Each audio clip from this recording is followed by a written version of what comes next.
오늘은 우리가 예수님을 따르는 그 가치가 얼마나 좋은 것인가, 예수님을 따르는 그 결국 우리에게 얼마나 풍요로운 것인가 하는 것을 말씀을 통해서 살펴보기를 원합니다.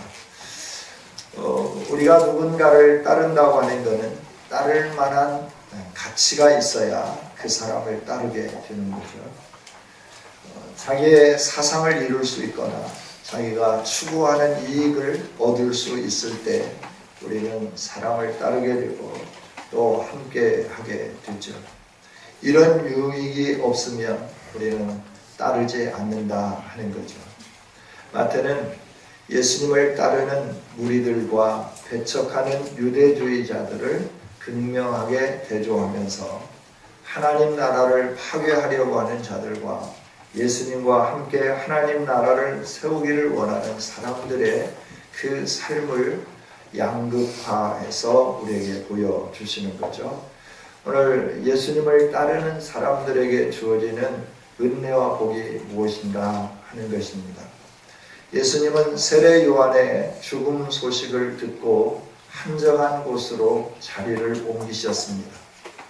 그러나 많은 무리들은 예수님을 그냥 두지 않았죠. 배를 타고 가시는 예수님, 어느 방향으로 가는지 그들이 눈여겨봤다가 그 방향, 목적지가 이쯤 될 거다 생각하고 달려서 사람들이 예수님보다 어떤 사람들은 먼저 도착하기도 하고 또 예수님이 도착한 이후에 도착하기도 했죠.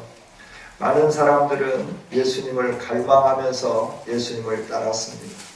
유대주의자들은 예수님을 배척했습니다. 자기들이 신앙생활을 제일 잘한다고 하고 그럼에도 불구하고 메시아로 오신 예수님을 영접하지 않았죠. 고향 사람들도 예수님을 배척했습니다. 그러나 오늘 예수님을 따르는 사람들은 고향 사람들과 유대주의자들과는 전혀 다른 분위기 속에서 예수님을 따랐다 하는 거죠. 예수님이 이렇게 한적한 곳에서 좀 쉬기를 원했고 생각하기를 원했고 하나님과 깊은 교제를 나누기를 원했지만 사람들이 몰려오는 그 상황 속에서 예수님은 그들을 보시고 마음의 연민을 느끼시면서 그들을 향한 긍휼의 모든 것들을 쏟아 부으시는 것을 보게 되는 거죠. 여러분, 유대 종교 지도자들은 백성들에 대해서 무관심했지만 예수님은 그 무리들을 향하여서 자기의 모든 것을 접어두고 그들을 품에 안으시며 그들의 필요한 모든 것들을 제공해 주시고 말씀을 선포해 주시고 뿐만 아니라 그들에게 또 하나님 나라의 그 아름다운 연회를 맛볼 수 있도록 5,000명이나 되는 사람들이 함께 식사를 하는 그 기쁨을 누리게 해주신 것을 보게 되죠. 이 모든 것을 통하여 예수님이 메시아이시고 하나님의 나라의 영광스러움이 어떤 것이며 풍성함이 어떤 것인가 하는 것을 우리에게 보여주시면서 우리들이 메시아이신 예수님을 잘 따라갈 때 어디로 가든지 우리가 열정을 다하여서 따라갈 때 예수님 안에 감춰진 하나님 나라의 영광과 풍성함이 우리에게 주어질 것에 대해서 가르쳐 주시고 우리로 하여금 믿음으로 승리하기를 원하고 계시는 거죠. 저와 여러분이 끝까지 믿음으로 승리하기를 주님의 이름으로 축복합니다. 예수님은 늘 하나님과 이렇게 깊은 교제의 시간을 가지셨죠. 항상 예수님의 일생을 보면 기도하는 일생이었어요. 처음 사역을 시작할 때도 40일 동안 금식하면서 광야에서 시험을 받지만 그럼에도 불구하고 끝까지 승리하시는 예수님. 매 순간마다 새벽을 깨우시고 한적한 곳에 가셔서 밤을 맞으시면서 온 밤을 세워가시면서 기도하셨던 예수님. 세례 요한이 헤롯 왕에 의하여서 목베임을 당했다 하는 소식을 듣고 예수님이 한적한 곳으로 가셨어요. 왜 한적한 곳으로 가셨을까요? 단순히 헤롯 왕이 두려워서 그랬을까요? 헤롯이 한 일이 두려워서 그랬을까요? 그것은 아니죠. 예수님의 앞길을 예비한 세례 요한이 죽고 난 후에 예수님이 어떻게 이 땅 가운데 하나님의 나라를 이룰 것인지, 어떻게 하나님의 역사를 완성해 가야 할 것인지 분명하게 하나님과 교제하며 하나님의 음성을 듣고 그 하나님의 뜻을 이루기 위하여 예수님은 따로 한적한 곳에 가셨다 하는 거죠. 오늘 하나님의 사람은 언제나 하나님과 깊이 교제하는 시간을 갖습니다. 그리고 하나님의 인도를 받습니다. 세속의 시끄러운 소리에 거기에 귀 기울이며 그것을 따라가는 것이 아니라 세상의 요란한 소리 가운데에서도 마음을 집중해서 하나님의 음성을 듣고 하나님의 인도를 따라 사는 것, 이게 바로 믿음의 사람, 예수 그리스도를 따라가는 사람의 삶임을 예수님이 분명하게 우리에게 나타나 보여주신 것이죠. 여러분, 저와 여러분이 항상 하나님과 깊은 교제를 갖는 아름다운 성도들이 되기를 원합니다. 우리가 세상의 시끄러운 소리에 모든 걸 빼앗기면 방향을 잃을 때가 많은 거예요. 그래서 하나님 앞에서 의지적으로 나가야 돼요. 하나님 앞에 의지적으로 엎드려서 기도해야 돼요. 주여 나의 길을 인도하여 주소서. 나의 삶을 인도하여 주옵소서. 내가 어디로 가야 할지, 무엇을 해야 할지 알게 하여 주옵소서. 이 현실이, 이 상황이 왜 나에게 주어졌는지, 우리 가운데 주어졌는지, 그 현실과 상황을 통하여 하나님 무엇을 말씀하기를 원하는지 우리는 하나님 앞에 무릎 꿇고 기도하면서 하나님의 인도를 받아야 된다 하는 거죠. 예수님은 언제나 하나님과 교제하면서 하나님의 인도를 받으셨어요. 무리를 바라보지 않았어요. 상황을 보지 않았어요. 상황과 무리들 가운데서도 늘 하나님의 인도를 따랐어요. 그 많은 사람들이 예수님을 추종하지만 그 사람들을 놔두고 제자들과 함께 다른 고을로 가고 그곳에 가셔서 복음을 증거하고 이런 삶을 사셨다 하는 거예요. 왜? 하나님의 뜻이 거기에 있기 때문에 그렇다 하는 거죠. 오늘 저와 여러분의 삶도 하나님의 뜻을 좇아서 하나님의 인도하심을 받으면서 살아가는 아름다운 성도들이 되기를 원합니다. 모든 징조 가운데서 무릎을 꿇을 수 있는 성도들이 될 때 우리는 성공하는 인생을 살게 될 줄 믿습니다. 그 다음에 우리 예수님은 긍휼에 풍성하신 하나님이시죠. 예수님이 헤롯의 소식을 듣고 하나님과 깊은 교제를 나누기 위해서 한적한 곳에 머물려고 가셨지만 사람들이 따라왔습니다. 사람들이 따라왔을 때 예수님은 어떻게 했냐? 14절 우리 함께 같이 읽겠습니다. 예수께서 나오사 큰 무리를 보시고 불쌍히 여기사 그 중에 있는 병자를 고쳐주시니라. 아멘. 예수님이 하나님과 깊은 교제하기 위하여 한적한 곳에 가셨는데 사람들이 다 찾아왔을 때 예수님은 그대로 그들을 외면하지 않으셨다 하는 거예요. 큰 무리를 보시고 불쌍히 여기셨다. 창자가 끊어지는 아픔을 가졌다. 연민의 마음을 가지셨다 하는 거죠. 그리고 예수님이 하신 일이 뭐냐 그러면 그 중에 있는 병자들을 고쳐주셨다. 여러분, 예수님은 긍휼에 풍성하신 하나님이신 줄 믿습니다. 오늘 우리도 예수님을 따라가고 예수님을 찾고 찾으면 우리를 보시고 우리에게 불쌍한 마음을 가지시면서 긍휼을 베풀어 주실 줄 믿습니다. 우리의 현실의 상황 속에 아픔이 있을지라도 주님께 나가면 주님이 우리를 품에 안아주시고 긍휼을 베풀어 주시며 새롭게 해주시는 줄 믿습니다. 이게 하나님의 은혜입니다. 이게 예수 그리스도의 은혜다라고 하는 거예요. 예수님의 달려온 사람들은 자기들만 달려간 게 아니에요. 많은 사람들이 달려왔는데 거기에는 정상인들도 있지만 이처럼 여러 가지로 신체적으로 부자유한 사람들도 함께 왔다 하는 거예요. 예수님 앞에 나올 때 나만 나오면 안 되는 거죠. 함께 예수님의 은혜가 필요한 사람들을 우리가 독려하면서 손에 손잡고 함께 하나님 앞에 나가고 예수님 앞에 나와야 될 줄 믿습니다. 나 혼자 나온 것으로 만족하면 안 되는 거예요. 예수님을 만나서 문제를 해결함 받아야 할 우리 주변에 수많은 사람들이 있다라고 합니다. 건강의 문제, 물질의 문제, 삶의 문제, 여러 가지 문제로 고민하며 눈물을 흘리고 있고 그 누구도 어떻게 해줄 수 없는 상황 속에 있는 많은 사람들, 이 사람들을 오늘 우리가 예수님 앞에 나올 때 그들도 함께 나올 수 있도록 우리 심혈을 기울이고 그들을 붙잡고 그들과 함께 동행하는 저와 여러분이 되어지기를 원합니다. 이렇게 주님 앞에 나왔을 때 주님은 어떻게 하셨습니까? 불쌍히 여기셨다 그랬어요.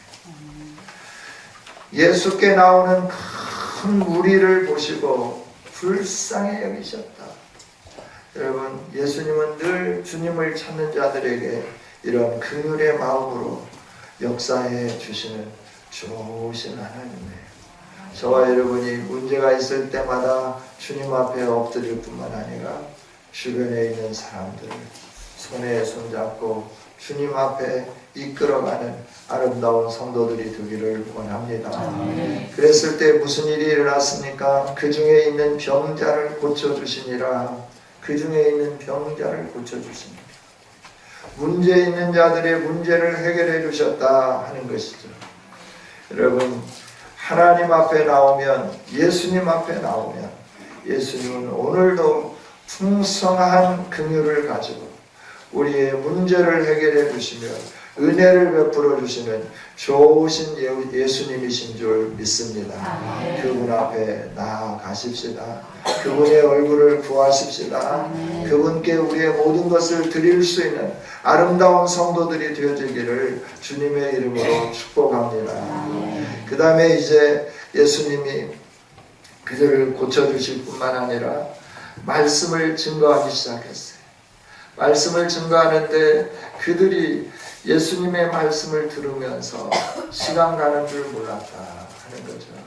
여러분, 15절에 보니까 불쌍히 여기고 병자들을 고쳐주고 또 병자들을 고쳐줄 뿐만 아니라 누가복음과 마가복음과 요한복음에 있는 말씀을 보면 그들에게 말씀을 예수님이 강론하신 것을 볼 수 있게 되는 거죠. 언제까지 강론했느냐? 저녁이 될 때까지 강론했어요. 그곳이 어디냐? 오늘 말씀해 보니까 빈들이다 라고 하는 거예요. 사람들이 예수님 앞에 나와서 단순하게 문제만 해결안 받은 게 아니라 예수님이 가르쳐 주시는 천국의 복음에 대해서 집중했다 하는 거예요. 여러분, 저와 여러분이 주님 앞에 나와서 말씀에 집중하는 아름다운 성도들이 되기를 원합니다. 말씀은 우리를 살리는 능력이에요. 말씀은 저와 여러분을 새롭게 하는 능력이 되기 때문에 그렇습니다. 할렐루야. 말씀은 좌우의 날선 어떤 것보다도 예리하다 그랬어요. 날카롭다라고 하는 거예요. 그래서 우리의 영과 혼과 관절과 골수를 찔러 쪼개는 일을 감당한다 하는 거예요. 영이 뭡니까? 영적인 상태를 새롭게 만들어 주십니다. 혼이 무엇입니까? 우리의 정신세계를 말하는 거예요. 우리 머릿속에 들어와 있는 각종 사상들을 말씀해 주는 거예요. 이 사상 하나하나에 이르기까지 우리의 정신세계 잘못된 모든 부분까지도 하나님의 말씀은 우리를 새롭게 만들어 주며 이 사상 통하여서 하나님 나라를 볼 수 있는 아름다운 눈을 열어주시는 줄 믿습니다. 영과 혼과 관절과 골수 뭡니까? 우리의 육체를 가르쳐주는 거죠. 하나님의 말씀은 우리의 육체를 새롭게 하는 거예요. 저와 여러분의 질병도 고쳐주시는 능력이 나타나게 되는 줄 믿습니다. 우리가 말씀을 들을 때 그래서 우리의 영이 새로워지는 거예요. 귀신이 떠나가게 되는 거고 우리의 영적 세계가 새로워질 뿐만 아니라 정신의 세계가 건강해지는 거죠. 우리가 정신 세계가 혼미해지고 정신 세계가 잘못되면 우리의 삶이 망가뜨려지게 되는 거죠. 그러나 우리의 영이 하나님께로 향하고 뿐만 아니라 우리의 정신 세계가 올바르게 되고 우리의 육체 건강함으로 하나님이 새롭게 해주시는 은혜가 말씀을 들을 때 우리 안에 나타나게 되게 되는 줄 믿습니다. 그래서 우리가 말씀에 집중해야 되는 거예요. 또 우리의 행실을 깨끗게 하는 게 무엇이냐 그러면 하나님의 말씀입니다. 청년이 무엇으로 그의 행실을 깨끗게 하리요? 오직 여호와의 말씀으로 가능하다. 시편 말씀을 통하여 우리에게 가르쳐 주시는 거죠. 여러분, 하나님의 말씀은 우리를 정결하게 해주시는 능력의 말씀인 줄 믿습니다. 우리가 정결함으로 하나님 앞에 설 때 성령의 기름 부으심으로 거룩한 제물이 되어지는 거죠. 이럴 때 하나님이 기뻐 받으시는 산 제사, 산 제물이 되어진다는 거예요. 우리가 매일매일의 삶 속에서 듣는 것, 보는 것, 행하는 것, 어떤 것 하나도 하나님의 진리 가운데 행하는 것들이 별로 없다라고 합니다. 늘 우리의 마음을 혼미하게 하고 우리로 하여금 흔들리게 만들고 우리로 하여금 거룩함에서 멀어지게 만드는 것들밖에 없잖아요. 이 모든 것들 속에서 우리의 영혼이 잘되고 우리가 새로워질 수 있는 길은 하나님의 말씀에 집중하는 데 있다 하는 거예요. 저와 여러분이 하나님 말씀에 매 순간마다 집중하는 아름다운 성도들이 되기를 원합니다. 뿐만 아니라 하나님의 말씀은 우리의 삶을 형통하게 하고 평탄하게 해주시는 거예요. 여호수아 1장 8절 9절에 있는 말씀을 보면 내가 나의 종 모세를 통하여 너에게 명한 것이 아니냐. 너는 이 내가 명한 명령을 가슴에 새기면서 좌로나 우로나 치우치지 말고 다 지켜 행하라. 그러면 너의 삶이 형통할 거다. 네가 평탄할 것, 너의 가는 길이 평탄할 거라 말씀해 주시는 거예요. 여러분, 두려움이 있습니까? 여러분이 어떤 일을 하려고 하는데 힘듦이 있습니까? 하나님의 말씀을 붙잡으시기를 원합니다. 하나님은 우리에게 말씀해 주시잖아요. 네가 물 가운데로 지날지라도 그 물이 너를 침몰하지 못할 것이며 불 가운데로 지날지라도 그 불이 너를 사르지 못하게 할 것이다. 여호와의 말씀입니다. 할렐루야. 이 말씀을 붙잡으며 두려움 없이 여러분이 믿음의 길을 걸어간다고 하면 하나님이 우리의 삶을 형통하게 하며 평탄케 해 주실 줄 믿습니다. 이 말씀이 이렇게 중요하기 때문에 예수님은 계속해서 말씀을 강론해 주셨고 이 말씀의 그 의미를 아는 사람들은 말씀 앞에 집중했다라고 하는 거죠. 여러분, 저와 여러분에게 하나님은 수없이 말씀해 주셨어요.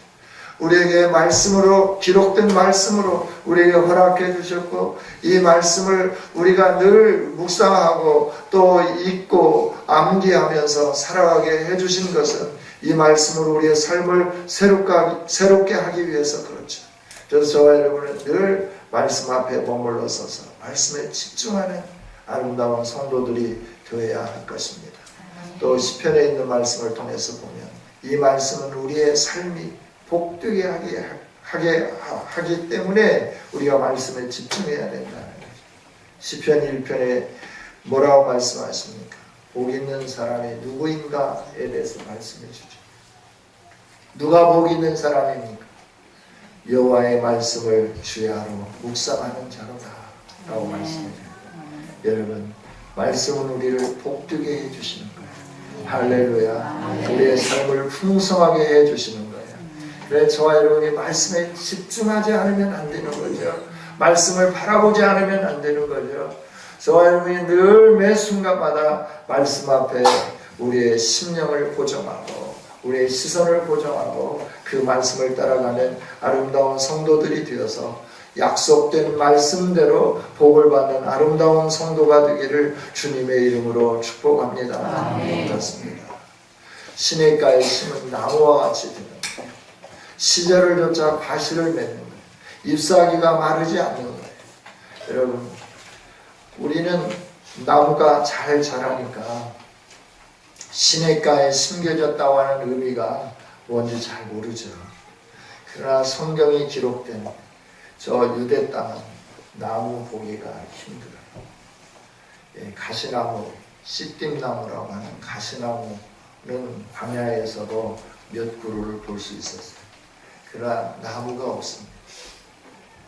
우리가 생각하는 대로 푸른 초장으로 인도하신다 그럴 때 우리는 푸른 풀밭이 연상되지만 광야 유대 땅에는 푸른 풀밭이 그렇게 많지 않아요. 별로 없어요. 그럼 어떻게 양들이 먹고 사느냐라고 하는 거예요. 우기 때 자라난 풀, 그 풀이 건기가 되면 건초가 되는 거죠. 그 건초가 되어도 푸른 풀과 함께 건초를 먹으면서 양들이 성장해 가게 되는 거죠. 그러나 시냇가에 심겨진 나무는 계속 푸르른 나무, 잎사귀가 마르지 않는 나무로 계속해서 존재하고 있다 하는 거예요. 우리의 삶이 광야와 같잖아요. 그러나 말씀을 묵상하고 말씀에 집중하는 삶은 시냇가에 심겨진 나무와 같은 삶이다. 우리 하나님 말씀해 주셨습니다.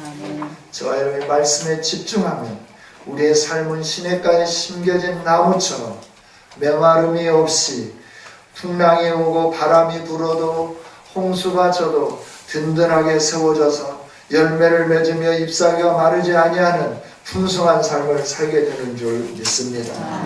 그래서 이 말씀 앞에 우리가 집중하며 나가야 되는 거예요. 이들이 말씀 앞에 집중했던 것처럼 저와 여러분도 예수님 앞에 달려나와서 주님의 말씀에 집중하고 묵상하면서 하나님 주시는 모든 은혜를 충만히 누릴 수 있기를 주님의 이름으로 축복합니다. 그 다음에 예수님을 따르는 자들에게 예수님은 그들이 요구하지 않아도 필요한 모든 것들을 채워주는 것을 보게 되는 거죠. 저녁이 되었습니다. 제자들이 예수님에게 말씀합니다. 15절 말씀을 보면 이곳은 빈들입니다. 때도 이미 저물었습니다. 무리들을 보내십시오. 마을에 들어가서 먹을 것을 사 먹게 하십시오. 제자들이 예수님에게 이렇게 간청하는 거죠. 그때 예수님 뭐라고 말씀하십니까? 갈 것 없다. 너희가 먹을 것을 주라 라고 말씀해요. 이때 제자들이 대답하는 것은 우리가 갖고 있는 게 뭐가 있습니까? 예수님 우리들은 떡 5개 물고기 2마리밖에 없지 않습니까? 이거 가지고 우리 예수님과 함께 나눠 먹어야 되는데 이 많은 무리들에게 어떻게 우리들이 떡을 나눠주고 또 먹을 것을 나눠줄 수 있겠습니까? 불가능한 일입니다. 주님 이들을 돌려보내십시오. 마을에 가서 사 먹게 하십시오. 그런데 예수님은 말씀하시죠. 그래? 그 떡 2마리, 떡 5개, 물고기 2마리 내게 가져와라. 그리고 제자들이 그것을 예수님께 갖다 주셨을 때 예수님은 또 제자들에게 말씀하는 거죠. 이 많은 무리들을 잔 뒤에 앉혀라. 그리고 너에게 이 떡 5개, 물고기 2마리 가지고 예수님이 축사하시고 떡을 떼어서 제자들에게 주시면서 무리에게 나눠주라 말씀하시죠. 그리고 나눠줬는데 먹은 사람들이 5,000명, 남자만 5,000명, 여자와 어린이를 제외하고 남자만 장정만 5,000명이 먹었다. 그리고 다 배불리 먹고 남은 조각을 거두니까 12바구니나 되었다. 12바구니나 차게 되었다. 라고 말씀을 해주시는 거죠. 여러분, 예수님을 따르면 우리의 모든 먹을 문제까지도 주님이 해결해 주시고 풍성하게 해결해 주시는 줄 믿습니다. 이게 예수님을 따르는 길이에요. 그런데 예수님을 따르는 길이 그렇게 쉽지만은 않아요. 예수님을 믿는다고 하는 것이 그렇게 쉬운 일만은 아니더라라고 하는 거예요. 우리가 예수님을 따라가려고 할 때마다 우리의 삶을 제약하는 많은 요소들이 우리 주변에 곳곳에 놓여 있더라라고 하는 것이죠. 인정에 얽매여 예수님을 제대로 따르지 못하고 상황에 얽매여서 일에 얽매여서 우리가 예수님을 제대로 따르지 못할 때가 얼마나 많은지 모른다라고 하는 거예요. 당시에도 마찬가지였죠. 예수님을 따르는 것이 그렇게 쉬운 일은 아니었잖아요. 예수님을 대적하며 어떻게 하면 예수님을 죽일까 고민하고 또 그것에 대해서 집중하던 유대교 그 사람들이 많은 백성들에게 선포하는 거예요. 만약에 누구든지 예수님을 따르는 자가 있다고 하면 유대교에서 출교하겠다. 너는 유대인이 아니다 라고 하는 거예요. 유대인이 아니면 성전에 올라올 수 없습니다. 유대인이 아니면 하나님 앞에 제사할 수 없습니다. 유대인이 아니면 절기를 지킬 수 없습니다. 즉 유대인이 아니다라고 하는 것은 하나님으로부터 주어진 모든 것이 다 소멸되는 그런 상황이었죠. 그럼에도 불구하고 이 사람들은 예수님을 따랐습니다. 그 상황을 극복하면서 예수님을 따랐습니다. 예수님을 했습니다. 그때 예수님으로부터 그들의 육체의 연약함도 치유되게 되었고 영적인 영혼의 양식도 충만하게 얻게 되었고 육적인 양식도 풍성하게 얻게 되는 은혜가 주어지게 되었다 하는 거죠. 여러분 오늘도 하나님은 말씀해 주는 거예요. 너가 나를 따르기가 힘들지. 그러나 나를 따르면 모든 것을 포기하고 모든 것을 다 내려놓고 나를 따른다고 하면 너에게 이런 은혜가 주어지게 될 거야. 이 은혜를 바라다 보며 나를 따라오지 않겠느냐 물으시는 거죠. 여러분 주님이 주실 풍성함을 바라다 보며 예수님을 온전히 따르는 저와 여러분이 되어서 우리의 영혼도 만족함을 누리고 육체도 만족함을 누리고 우리의 삶이 풍요로워지는 복된 인생이 되어주시기를 주님의 이름으로 축복합니다. 기도하겠습니다. 하나님 감사합니다. 우리를 사랑하신 주님을 찬양합니다. 오늘도 말씀 앞에 서게 하여 주시고 아버지 하나님 주님을 따르는 수많은 사람들에게 우리 주님이 나타내 보여주신 그 아름다운 사역을 바라다 보게 하시며 오늘도 우리가 예수님을 온전히 따르기를 원하시는 주님의 이 귀한 말씀 바라다 보며 주님만 따라가기 원합니다. 도와주옵소서. 은혜 베풀어 주옵소서. 우리에게도 긍휼을 나타내 보여 주시옵소서. 우리의 삶에 하나님의 은혜로 충만하게 채워져서 모든 질병이 치유되게 하여 주시고 우리의 연약한 부분들이 강하여지게 하여 주시고 우리의 필요한 것들이 풍요롭게 채워지는 역사가 나타나게 하여 주옵소서. 감사합니다. 천국을 맛보게 하시고 천국의 그 영광스러움이 어떤 것인가를 볼 수 있도록 은혜 주신 주님, 그 천국을 바라다 보며 오늘 나그네로 승리하는 우리 모두 될 수 있도록 은혜 위에 은혜를 덧입혀 주옵소서. 예수님 이름으로 기도하옵나이다.